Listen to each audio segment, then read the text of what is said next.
Aster stood alone as countless arrows rained toward him. Yet none could reach their mark. He used his mana power to block every incoming attack, his entire body radiating an overwhelming, powerful red aura. That energy surged outward like a violent crimson tsunami, swirling and crashing through the air as it intercepted every arrow. The sheer intensity of the force made it seem as though a storm of red energy had been unleashed from his very being. Vigor witnessed this terrifying display and was completely shaken. Shock and fear gripped him as he stared at Aster, unable to comprehend what he was seeing. In his panic, he muttered in disbelief, calling out in fragments as his mind struggled to process the scene. He wondered what kind of monster Aster truly was, realizing that not a single arrow was managing to get through. The examiner also observed everything from a distance. He too was visibly surprised, but unlike Vigor, his reaction carried a sense of fascination and amusement. He carefully analyzed Aster's power and concluded that Aster was spinning his released magic power to generate a powerful airflow.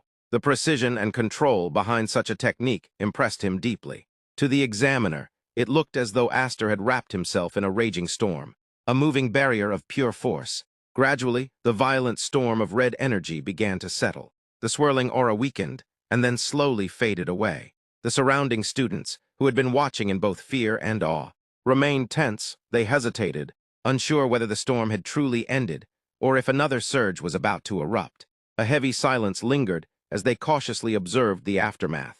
As the dust settled, the examiner took note of the situation. Many students who should have perished had somehow survived. This outcome impressed him. With a commanding presence, he acknowledged their survival and recognized their determination. He noted that more students had endured the trial than expected, but he accepted the result. He praised their courage and urged them to look around at the fallen bodies surrounding them. Those who were still standing had successfully passed the first exam. Without allowing them any time to rest, he immediately instructed them to follow him to the next exam venue. The students were already exhausted, their bodies drained from the relentless assault of arrows. Among them, Vigor struggled to catch his breath. Still shaken, he complained about the brutal nature of the instructor, referring to him as something almost demonic. He recalled how they had been subjected to a continuous barrage, like a relentless rain of arrows, leaving him both physically and mentally worn out. In contrast, Aster remained composed. A faint smirk appeared on his face as he looked at Vigor and casually questioned whether he was already exhausted. His calm and almost indifferent attitude only irritated Vigor further. Annoyed, Vigor snapped back, questioning why Aster was acting so unconcerned despite everything they had just endured. Meanwhile, from above, the instructor continued observing Aster closely. He studied him with great interest, noting how Aster had released such an immense amount of magic power without showing even the slightest sign of fatigue. This detail intrigued him deeply. He recognized Aster as someone significant, referring to him as Aster of the Seven Wings. With growing anticipation, he looked forward to seeing more, particularly the kind of battle Aster would display in the next stage. Within the crowd, Gurion's gaze remained fixed on Aster. His expression hardened as memories resurfaced. He recalled the words his father had spoken to him before this exam. His father had made it clear that Gurion must stop Aster at all costs. It was a matter tied to the future of their house, Elmheim. The pressure of that responsibility weighed heavily on him. As Gurion processed everything, tension built inside him. Anger followed soon after. Witnessing Aster's overwhelming power only intensified his frustration. His teeth clenched tightly as he struggled to contain his emotions, his resolve growing stronger with each passing moment. The next day arrived, marking the beginning of the next phase of the exam. The instructor addressed all the students and announced a new rule.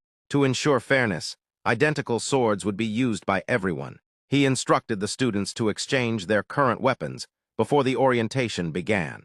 This announcement confused Vigor. He reacted with irritation, questioning the purpose behind such a rule and expressing how troublesome it sounded. Aster, on the other hand, calmly asked whether things had been different in previous exams. Vigor explained that for middle-class knights like them, the swords they used were generally similar anyway, so it did not make much difference.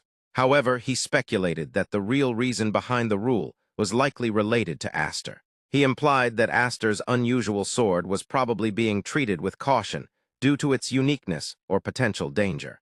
Aster listened carefully, taking in every detail without reacting much. At that moment, Gurion approached from behind. With a composed yet slightly mocking tone, he addressed Aster as his cousin. He remarked that Aster seemed to have already tamed a retainer.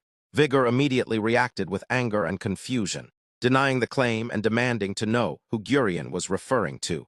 His pride was clearly wounded. Gurion simply smiled, maintaining his calm demeanor. He recalled Vigor's background, identifying him as the successor of the Baron Smate's family. Then, with a subtle but sharp smirk, he leaned in and delivered a quiet yet threatening remark. He implied that someone of Vigor's status, a third-rate noble from the countryside, would suffer greatly if he chose to align himself with the wrong person. After delivering his warning, Gurion began to walk away, leaving behind a tense atmosphere.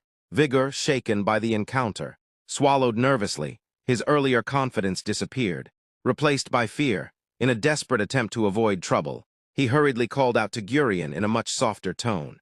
He addressed him respectfully as young Master Gurion, and quickly tried to distance himself from Aster, insisting that he had nothing to do with him. Observing this exchange, Aster could not help but form a small, awkward smile. Internally, he recognized that the situation had turned uncomfortable. The atmosphere around them had clearly shifted, becoming strained and uneasy, hinting at deeper conflicts yet to unfold. All the participants moved to the next venue, where the instructor began explaining the rules for the second exam. The first exam had been an offensive and defensive battle. This time, everyone would be divided into 3 teams and compete to capture each other's camps within a forest. Aster and the rest of the students listened carefully to the rules, but Gurion stood apart, casually smirking as if he had already planned everything to defeat Aster. The instructor continued, explaining that raising a team's flag on the platform in a camp would count as occupying it. The team that occupied 2 or more camps by the time the evening bell rang would be declared the winner. It was also made clear that damaging the flag itself, such as destroying or snatching it, was prohibited. However, aside from that, there were no restricted actions. The swords distributed to the students were essentially permission, allowing them to cut down and kill their enemies. Soon after, the instructor announced the team formations. The students were divided into 3 teams, each assigned a different colored flag. Gurion's team received the red flag, a white-haired student's team received the yellow flag, and Aster's team received the blue flag. All 3 teams stood ready to win the exam. As the exam began, Aster noticed a smoke signal rising into the sky. He informed his teammates that the signal marked the start of the test. Each camp had 3 flags, and victory required capturing 2 or more camps, including one's own. Vigor began to understand the situation, realizing that only 1 team out of the 3 would be able to pass the exam. Aster confirmed this, but sensed concern among his teammates. The others, already uneasy, pointed out that this meant they would have to fight House Elmheim, which made them uncomfortable. Aster felt awkward hearing this. Vigor, clearly afraid, explained that they were terrified of House Elmheim's retaliation. Their opponent was the young master of the main house, and even if it was just an exam, pointing a sword at him could ruin their future. In the worst case, they might never be able to proudly call themselves knights again, and even their families and retainers could be massacred. No one wanted to make enemies out of such a powerful clan. Given this, they questioned whether continuing the exam was even worth it. They reasoned that there would be other exams in the future, and it was better than risking their entire lives.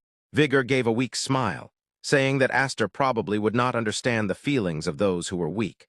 Aster moved forward quickly, thinking about how he had ended up isolated in a team battle. At the same time, he understood their fear. To knights, House Elmheim was a tyrannical clan that could never be defied, and Gurion symbolized that reign of terror. As Aster recalled Vigor's words about not understanding the weak, he reflected on his own position. From an outsider's perspective, he was still seen as part of that same group. Even so, he noticed how quiet everything felt. No combat had started yet, which made him wonder whether everyone was being cautious or if something else was happening. As he entered the exam arena, he was shocked. The leader of the yellow flag team was already there, standing with his flag. It seemed unexpected that Aster had arrived alone, as if everything had already been predicted. Aster became confused, especially when he noticed that the opponent had taken down his own camp's flag. The blonde student casually remarked that he simply had some free time. Then he tossed his flag into the air and made it clear that he wanted Aster to keep him company. Aster was stunned, unable to understand the meaning behind these actions. The blonde student then drew his sword, signaling the start of a confrontation. At the same time, elsewhere in the forest, a shocking alliance had formed. Gurion's red flag team and the yellow flag team had joined forces, shaking hands with the shared goal of defeating Aster. Gurion, wearing a confident smirk, prepared to demonstrate the true fighting style of House Elmheim.